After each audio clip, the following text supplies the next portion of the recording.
सभी परिजनों को मेरा प्रणाम। आशा करती हूँ मेरे सारे ही परिजन स्वस्थ व प्रसन्न होंगे। तो आजकल स्वाध्याय कर रहे हैं परम पूज्य गुरुदेव की पुस्तक हम बदलें तो युग बदलेगा। इसमें अब तक 6 वीडियोस बन चुकी हैं और आज ही ये वीडियो इसकी 7वीं वीडियो है।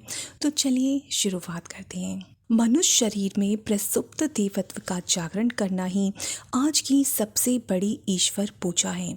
युग धर्म इसी के लिए प्रबुद्ध आत्माओं का आह्वान कर रहा है। नवयुग निर्माण की आधारशिला यही है। जिस असुरता की दुष्प्रवृत्तियों ने संसार को दुख दारिद्र्य भरा नरक बनाया, जिस अविवेक ने परमात्मा के पुत्र आत्मा को निकृष्टतम कीड़े से कई गुजरे स्तर पर लापटका, उसका उन्मूलन देवत्व के अभिवर्धन से ही होना है। अंधकार को मिटाने के लिए प्रकाश उत्पन्न करने के अतिरिक्त और कोई मार्ग नहीं।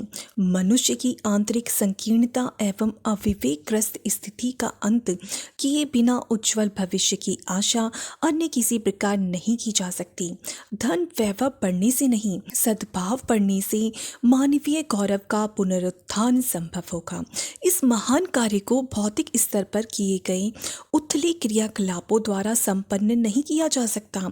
इसके लिए अधिक गहराई में उतरना होगा और उस स्तर पर प्रयत्न करना होगा जहां से मानवीय अंतःकरण को स्पर्श एवं प्रभावित किया जा सके।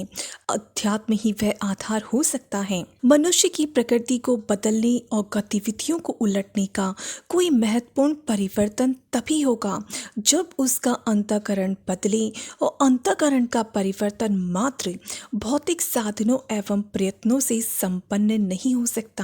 रक्त वाहिनी नाड़ियों में कोई औषधि प्रवेश करने के लिए इंजेक्शन की सुई ही उपयुक्त होती है। इसी प्रकार मानवीय अंतःकरण को प्रभावित करने की प्रक्रिया आध्यात्मिक भावनाओं के माध्यम से ही संपन्न की जा सकती है। यूं चाहते सभी हैं कि समाज में फैली हुई बुराइयां दूर हों और व्यक्ति अधिक ईमानदार बने। इसके लिए वही 2 मोटे उपकरण सूझ पड़ते हैं जो आमतौर से अन्य जानकारियां बढ़ाने के लिए काम में लाए जाते हैं, लेखनी और वाणी। इन्हीं 2 साधनों से स्कूल में बच्चों को हिसाब, भूगोल, इतिहास आदि की शिक्षा दी जाती है। कृषि, शिल्प, स्वास्थ्य आदि विषय की जानकारी भी आमतौर से इन्हीं माध्यमों से मिलती है। नेता लोग कोई आंदोलन भी इन्हीं साधनों से चलाते हैं। प्रचार आज का एक शक्तिशाली साधन माना जाता है।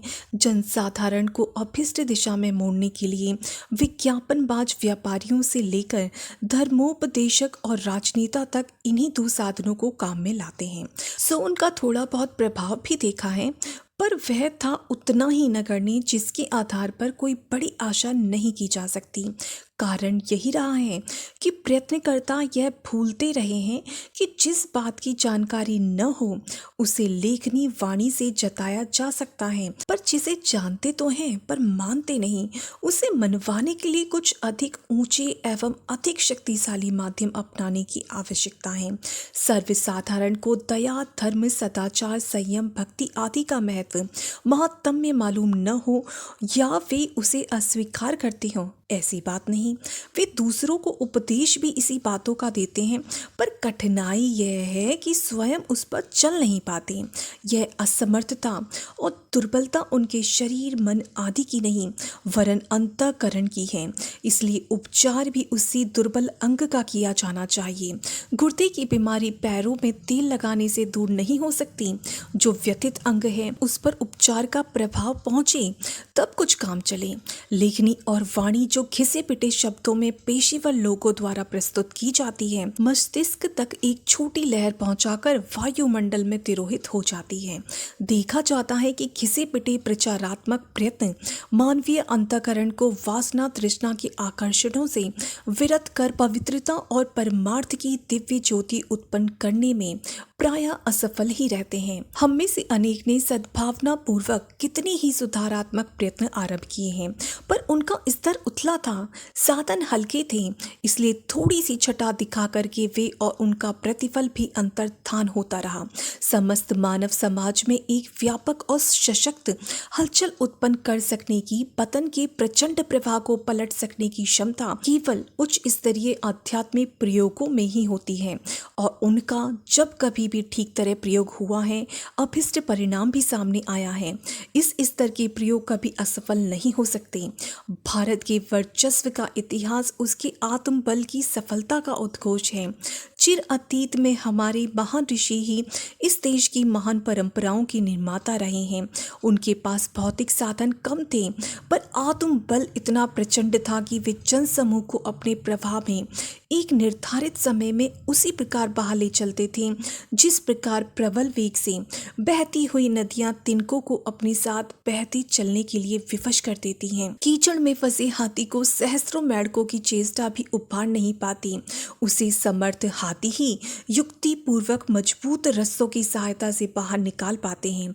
आंतरिक दुर्बलता का अभाव आत्मबल संपन्न लोगों के द्वारा ही पूरा किया जा सकता है। ऋषियों ने यही किया। चूंकि वे स्वयं प्रकाशवान थे, इसलिए उन्होंने अपने समस्त क्षेत्र को प्रकाशित कर दिया। कहना न होगा कि इस देश के निवासी जिन दिनों आध्यात्मिक मान्यताओं और भावनाओं से प्रभावित थे, उन दिनों इस धरती पर स्वर्ग बिखरा पड़ा था।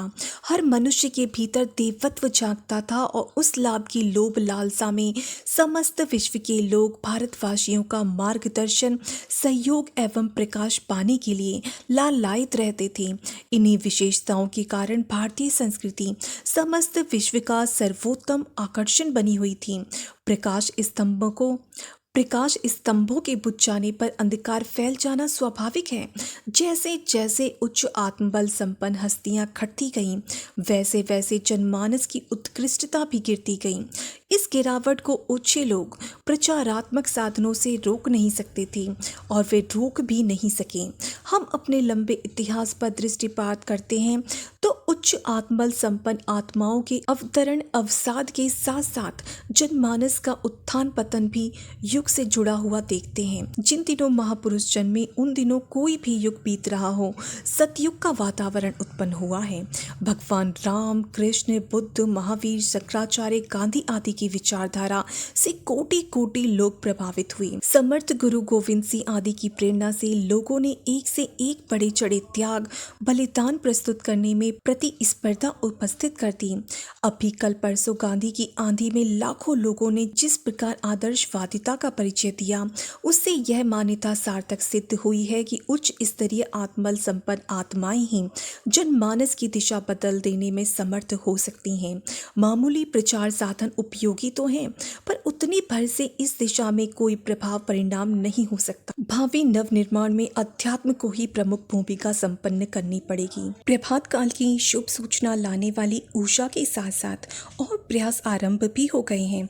श्री रामकृष्ण परमहंस और योगी अरविंद की तपश्चर्या का यदि कोई रहस्योद्घाटन कर सके तो उसे लगेगा कि पिछली शताब्दी की सारी राजनैतिक और सुधारात्मक चेतनाओं का सूत्र संचालन इन दो दिव्य आत्माओं ने किया।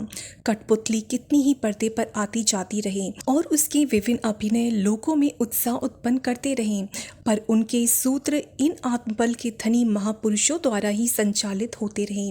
भारत का 1000 वर्ष की गुलामी से मुक्त होना और कतिपय सुधारात्मक चेतनाओं का उद्भव अपने सामने इस शताब्दी की दो महत्वपूर्ण उपलब्धियां हैं। इसका प्रत्यक्ष श्रेय किनको मिला, किनको नहीं मिला, इस विवाद में पड़ने से बचकर भी हमें यह जान ही लेना चाहिए कि इस महान जागरण के पीछे कुछ विशिष्ट, अविदित, रहस्यमय आध्यात्मिक शक्तियां भी काम कर रही थीं।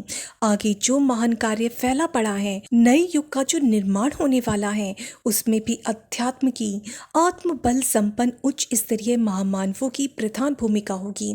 प्रत्यक्ष श्रेय भले ही किन्हीं को इतिहासकार देते रहें। विश्व का भावी नवनिर्माण मानवीय उत्कृष्टता की अभिवर्धन पर अवलंबित होगा। इसके लिए प्रेरक केंद्र कोई भी क्यों न हो, उसे सहस्त्रों सहयोगियों की आवश्यकता पड़ेगी। वे भले ही ऊंची योग्यताओं के न हों, पर आत्मिक उत्कृष्टता की विशेषता तो अनिवार्य रूप से होनी ही चाहिए। इन दिनों इसी उत्पादन को सबसे बड़ा कार्य माना जाना चाहिए। पूर्व जन्मों की अनुपम आत्मिक संपत्ति जिनके पास संग्रहित है, ऐसी कितनी ही आत्मा इस समय मौजूद हैं। पिछले कुछ समय से अनुपयुक्त परिस्थितियों में पड़े रहने से इन फौलादी तलवारों पर जंग लग गई। इस जंग को छुड़ाने की प्रक्रिया युग निर्माण योजना की प्रस्तुत कार्यक्रम के अंतर्गत चल रही है। आशा करनी चाहिए कि अगले कुछ वर्षों में यह प्रयोजन पूर्ण कर लिया जाएगा। इन दिनों जो व्यक्ति बिल्कुल साधारण स्तर के दिखाई पड़ते हैं और जिनसे किसी बड़े काम की संभावना नहीं मानी जा सकती, ऐसे कितने ही व्यक्ति असाधारण प्रतिभा और क्षमता लेकर कार्य क्षेत्र में उतरेंगे और नव निर्माण का महान कार्य जो आज एक स्वप्न मात्र दिखाई पड़ता है, कल मूर्तिमान सच्चाई के रूप में प्रस्तुत करते परिलक्षित होंगे। मनुष्य के आवरण के भीतर प्रसुप्त स्थिति में एक प्रबल देवता विद्यमान है। इसे जगाया जा सके तो फिर असंभव जैसी कोई बात शेष नहीं रहेगी। देवत्व के जागरण का हमारा वर्तमान अभियान संसार का भावनात्मक नवनिर्माण करने में सफल होकर रहेगा, क्योंकि उसका आधार उथले ऊंचे प्रचार उपकरण नहीं वरन आत्मशक्ति के वही प्रयोग होंगे जो समय समय पर असंख्य बार सफल होते रहे हैं। तो ये था हम बदले तो युग बदले पुस्तक का अंतिम अध्याय। इसमें परम पूज्य गुरुदेव कहते हैं कि आप अगले दिनों देखना कि आत्मबल संपन्न लोग जो देखने में लगते हैं कि ये कुछ भी नहीं कर सकते, वो भी इतने प्रचंड पुरुषार्थ करते हुए नजर आएंगे कि युग को बदलने में एक भावनात्मक परिष्कार पूरे ही समाज का होता हुआ दिखाई देगा, जो अभी तो सपने जैसा लगता है पर ये सच होकर रहेगा। कितनी ही जागृत आत्माएं ऐसी हैं जिनके अंदर पिछले जन्मों के संस्कार विद्यमान हैं, लेकिन अभी उनके ऊपर जंग लगी हुई है और समय आने पर उनकी जंग हटेगी और वो तलवार की तरह चमकते हुए सनसनाते हुए आगे बढ़ेंगे और इस युग को बदल के रख देंगे, लोगों के विचारों को बदल के रख देंगे। तो इन्हीं शब्दों के साथ आज मैं अपनी वाणी को विराम देती हूँ। आशा करती हूँ मेरे सारे ही भाई बहन स्वस्थ व प्रसन्न होंगे। सभी को प्रणाम। जय गुरुदेव, जय श्री राम।